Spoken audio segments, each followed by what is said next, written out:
Hi everybody, this is Dino Chris from Prehistoric Facts. This is a special episode. We're going to do a marine reptile today. We're actually going to be talking about one of the largest marine reptiles to actually exist in the late Cretaceous, and that would be Mosasaurus. Now, Mosasaurus in Greek or Latin means most lizard, which is actually named after a river from France or the Netherlands.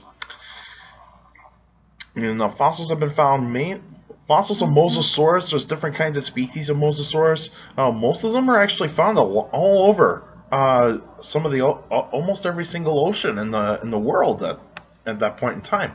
So the Tethys Sea, North Atlantic Ocean, Pacific Ocean, you name it for that kind of animal.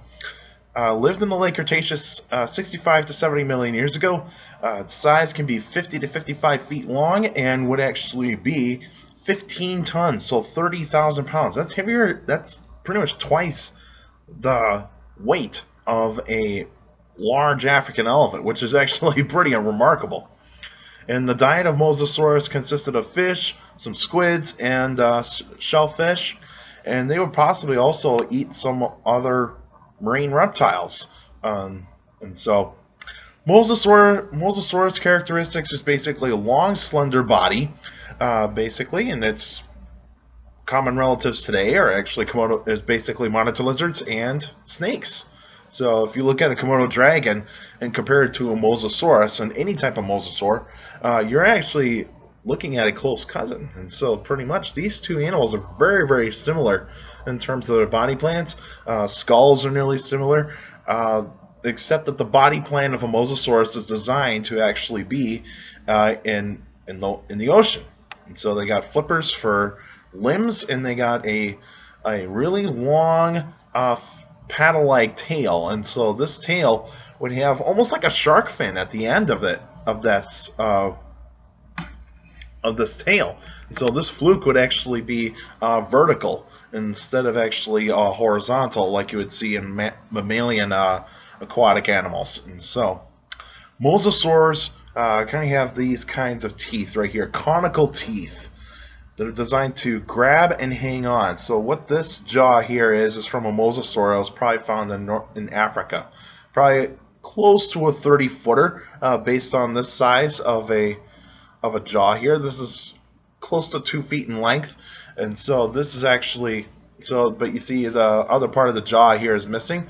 So mosasaurs have like a hinged jaw, and so they probably had craniokinesis, which is basically expanding the jaws really wide, kind of like snakes do. Snakes actually are able to do this. Monitor lizards as well. They can expand their jaws really wide to actually basically take anything larger than their head and actually just engulf it. Pretty much engulf it. It's remarkable. Look at a Komodo dragon. They'll shove a water buffalo leg into their mouth, which is astounding when you actually look at it. Even snakes, some snakes would actually eat eggs, and you can see their jaws really expand, and even constrictors actually expand their jaws really, really wide. And so that's craniokinesis. And so mosasaurs probably had a very powerful bite. They can probably catch fast-swimming fish. They caught ammonites. They probably caught some non-shelled squid, and they can probably catch possibly baby short-necked plesiosaurs and some baby long-necked plesiosaurs. And so that's pretty much a lot of their food source. But even though they did have a very quick speed, they had a speed that could probably probably between 20 to 30 miles per hour, which is very fast. But they're ambush predators. They're not going to be chasing their prey, so they need to actually be almost like hunting like great white sharks. Is that they'll be hunting below, and so they'll just be looking up, see if they can actually find anything that is suitable for them to eat, and basically they'll just have a little bit of a quick movement with their tail, and then want to actually give them a much more quiet way to actually stalk their prey. And then once they're ready to attack, they just make a very powerful force with their tails, and they just swim really fast to catch their prey.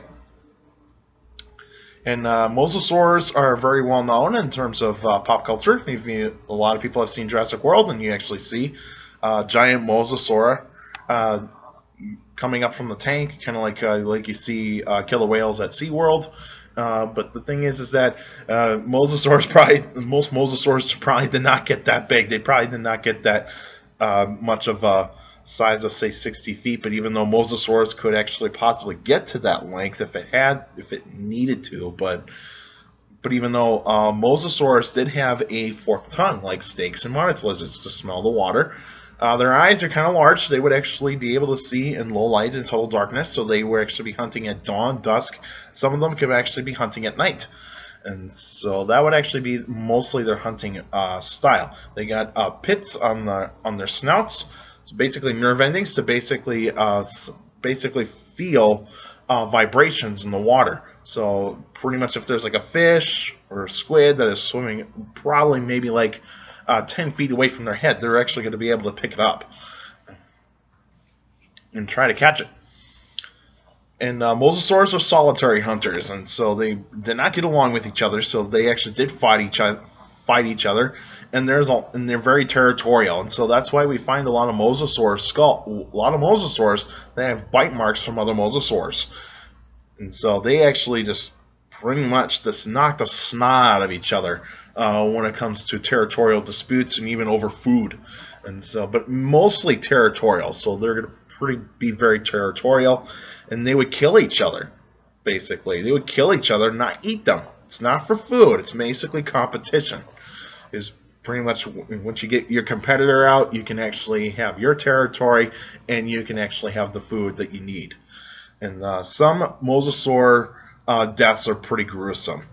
Basically, like some have been found with their heads in a 90-degree angle from their spine, so that is very, very gruesome. They probably fought each other until someone, either one of them probably broke their neck, and then pretty much they become food for sharks, and that's how it kind of went. Sharks at that time were much more like scavengers, but they were prey for mostly the mosasaurs, and Mosasaurus was able to catch sharks. But even though Toxirania did not live during the same time as Mosasaurus, it actually lived much earlier, like when Tylosaurus was roaming. But even though you actually do see the tenacity of mosasaurs, how they actually hunt and all that sorts of stuff, like you see on documentaries and all that, I recommend like watching National Geographic Sea Monsters, or otherwise look up like in Monsters Resurrected DVD, they actually have an episode about mosasaurs. They build a biomechanical model of a skull of a mosasaurus and just test it out, and it's pretty remarkable of like how much of the sciences actually have done in that particular way in there. Mosasaurus in the extinction, it was pretty much it saw its demise coming, and it was pretty much an asteroid hitting the Gulf of Mexico, and pretty much just wiping out anything in its path. And any mosasaurs that were actually living in ground zero at that time were pretty much obliterated within seconds, and so cooked and even pretty much incinerated. And so that's how that kind of happens with heat and a giant rock actually basically coming into the earth and basically hitting in a spot where it's water and limestone and shale actually being mixed together with water, and you get this like all sorts of chemicals just being brought into the atmosphere, causing like this acid rain to actually start pouring down from the atmosphere, just killing anything pretty much all over the world. And so that's how Mosasaurus got extinct. Now you might find some sites that say that Mosasaurus probably did live past the KPG extinction, but even though that is completely false, there hasn't been any mosasaurs that have been found above the KPG boundary, and so that's why avoid those sites. It's because they believe is that they believe that there has been mosasaur bones found past the KPG boundary, but even though there's no evidence to support that, and so it's probably just due to basically that sometimes the sediments in the Cretaceous rocks sometimes kind of get mixed together with like the Paleogene period, and actually kind of get this like whole mixture of Cretaceous and Paleogene fauna mixed together sometimes. That's why you hear like some scientists proclaiming that some dinosaurs lived past the KPG boundary, but it's completely false. But anywho, so avoid those types of information, because there's not a whole lot of evidence that is supporting that. Okay, that's it for now. I would probably just be doing a Q&A episode next week, so if you got any questions about dinosaurs or any other prehistoric life, feel free to email me at dinochrist71@gmail.com, or just go on my Facebook page, Prehistoric Facts of Dino Chris. Like the page, you can actually post your questions in the comment section or on the wall. On the Facebook page, remember, keep your questions short to the point. You can also follow me on Twitter at CSGRALL. That's my Twitter page. I post pretty cool stuff on there. Take care of the people around you, and also for you younger people out there, make sure to listen to your parents and teachers and your guardians. It's the best motivation you can have for good education. It's very important to have a good education. With a good education, you get a good job in the future. All right, that's it for now, and I'll see you guys next week.